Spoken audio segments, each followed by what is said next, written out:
I tell you what, there's a lot of empty offices around here, a lot of shops that are empty. It's getting worse. This place is really in bad shape. Look on the corner there, that's a prime location, empty. There's so many full lease signs for commercial property. It's just dying as a segment of the economy. It's got real problems up here. Plenty of traffic, that's one thing we're not short on. It seems to be getting busier and busier. So that's only one growth industry, I guess. But yeah, it's not good. I've got a few of my things I needed to get today. I wanted to get a pizza, but they didn't have a supreme version, which I thought would be one of the most popular ones. Maybe it is, and maybe they're sold out. But yeah, I got most. Toilet paper I couldn't get, the one I wanted anyway. There's always toilet paper on the shelves now, at least. But I like to have the 3-ply one, the one that's fairly thick rolls. It's just easier to carry. If you don't have a car, I prefer that. So it's probably better value anyway too. Yeah, not feeling up to going to PJ's at the moment. But they do have cheap Guinness, but I'll get back there at some stage, I guess.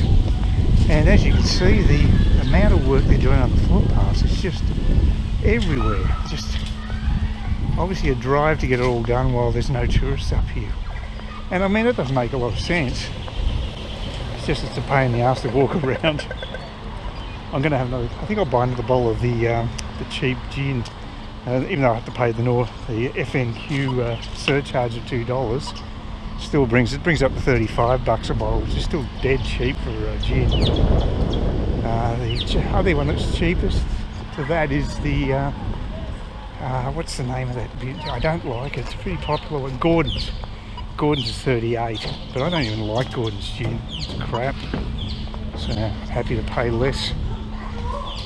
But I might buy wine though, because I don't know if spirits is going to go down well with me at the moment. You can see well, they finished all the bits up here, so it should be clear sailing from now on. It's chronic breeze when I walked up, is I couldn't afford a damn thing. But, I had one of the people put a comment in just saying the Swedish model of Corona wasn't really working. There was a lot of deaths, but I haven't replied yet, but I will. And the point I'll make is that the raw figures may not look great, but there's two factors involved here. One is they had most of their outbreaks in migrant communities, and we know Sweden has certain no-go areas because they've got so many migrants from, I don't know, Sudan or Somalia. I'm not sure where they come from, but they've certainly got a lot in those areas, and it's what's it called, Malmo, I think is the actual name of the town. I actually emailed a friend of mine in Sweden today. I might ask him about it, but that's one aspect, but that's only one aspect that's boosted the numbers. Second thing is the raw figures don't tell the whole story. They're just talking about the actual coronavirus deaths, but I would hazard a guess the number of deaths that were avoided in Sweden because they didn't shut down their economy is a huge number, and it's never mentioned in the press because the press never want to downplay a story. They're not going to give you the full story, they never do, and they're not going to give you details because that gets too complicated. They just want sensationalism. They're a blight on society, in my opinion. I think they're becoming such a destructive force. We just can't sit by and allow this to continue because they are giving people a distorted view of the world, and it's not healthy. So I think they're a very negative influence on the democratic process because of their misinformation. They're incredibly biased, so they used to actually do training on how to be objective. That doesn't happen anymore, of course. Now they go to university and they're basically given courses in being an activist. It's crazy. And I think they found studies, they said, of journalists these days, generally lower IQ, and they are very emotional. and easily manipulated, and that all makes sense to me. I do not rate them. It's no wonder it's a dying profession. At least it is with mainstream media.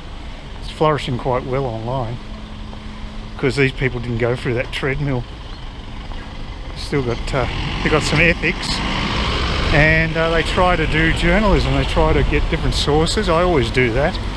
I don't go with one source for a story. I always check a few sources, and I still don't necessarily trust it, but it's a much more reliable way of doing things than just taking one source.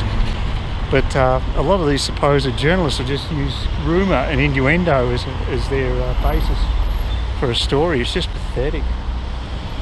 It just wouldn't be allowed in the past. Like I say, standards have dropped that much. Oh well, all this bull dust about us having zero inflation, or actually negative inflation, I don't buy it for a second. I just bought a bottle of red on special, which was $10 on special the previous day. The previous time I went here, about maybe 3 weeks ago, I think I bought it, and now it's gone up $1, so that's 10% increase. And I doubt whether that's an isolated situation. Oh God, what's happening now? They've cut the hole. No, I've got to go across the road. Yeah, it's been quite wet and windy last 24 hours.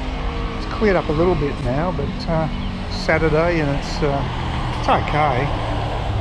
But I'm glad I'm up here rather than Victoria. It seems to be getting really bad down there. Cops seem to be getting really belligerent, and the Deputy Commissioner is saying some pretty inflammatory things, in my opinion. He's just almost like he's goading protesters to have a go with the cops. I think it's really dumb, but anyway, it's my first time out for a few days, probably about 4 days. I had enough food to keep me going and had no great inclination to really get out and about. My energy levels have been down a bit, but yeah, most of the time it's been pretty sunny and dry, but we've just had a bit of a wet patch. So well, Cairns is living down to its reputation with the weather. It's bloody blustery and spitting now. Spent $63 then. That's one of the biggest shops I've had at Coles, I think. Mainly because I bought a litre of coffee, ground coffee, and that was $15 itself. And I also bought a jug, so I bought a few items that costed me. So just the way it is. I don't know what's going on with the lights. I better wait. Yeah, it's just continually windy, and of course we've got all those works over there, so I had to walk the other side of the road to actually get to the supermarket. I don't even know what they're doing over there. I've got no idea what that's all about. But it's very blustery today. Not a very nice day at all. It was worse yesterday, mind you. But got most of the stuff I wanted to get today. Didn't get any toilet paper, just didn't have the room for it, to be quite frank. I'm really overloaded. I indulged myself by buying some pepper jack cab sab, which I haven't drunk for years. That was $18. It's normally $25, so that's a reasonable price. Cab sab normally costs more than the other varieties, but this time they're about the same. I think Shiraz and Merlot, I don't know if they've got a Merlot, but if they do, it's the same price anyway. So anyway, we'll go for the Wild Blue Yonder. My neighbours were reasonably quiet last night. They've come back, so they still haven't got rid of them. The ones immediately below me, I think I'm going to have to live with them for life. So also part of the frustration, I'll be able to travel, because I would be overseas right now if we didn't have these travel restrictions, because I bought a ticket to fly to Bali in August. But unfortunately I'm stuck here, and God knows how long. And if I was in Victoria, I'd feel even more like a prisoner, because I mean, I don't know, that madman in control there. I think the pressure is really building in Victoria. I think he seems to be pushing people's buttons and wondering when they're going to snap, almost like some sort of psychological test. But what was he said to cop all this? I think they're wrong. The last place I'd expect to be a rebellion would be Dandenong, of all places. It's a very strange place to have people doing a bit of civil disobedience with their walking. I mean, they're doing the right thing too. They're not getting violent with the cops when they've got an assistant police commissioner like Cornelius. I think things can get a lot worse. He's making some pretty disparaging comments towards people, and I think he's the wrong man for the job. But you know, Dan they've probably got a few brown shirts stashed away in their wardrobes. They can just make the transition once Comrade Dan has basically abolished all democracy in Victoria. We'll see. Hopefully it won't get to that. And I really would like to see Morrison grow a pair and really start to put the states in their place. I think it's ridiculous what they've been getting away with. We've now got a patchwork of restrictions across the country. You can go to certain states, you can't go to others. It's just absurd. This is supposed to be Australia, not a group of colonies, but we're beyond that. Please consider subscribing to my channel if you think there's anything there of use to you, or entertainment or whatever. And either do that or give me a thumbs up, or if you're feeling really energetic, do both. That'd be great. But please don't ignore me. That's the worst thing you can do on YouTube, is be ignored.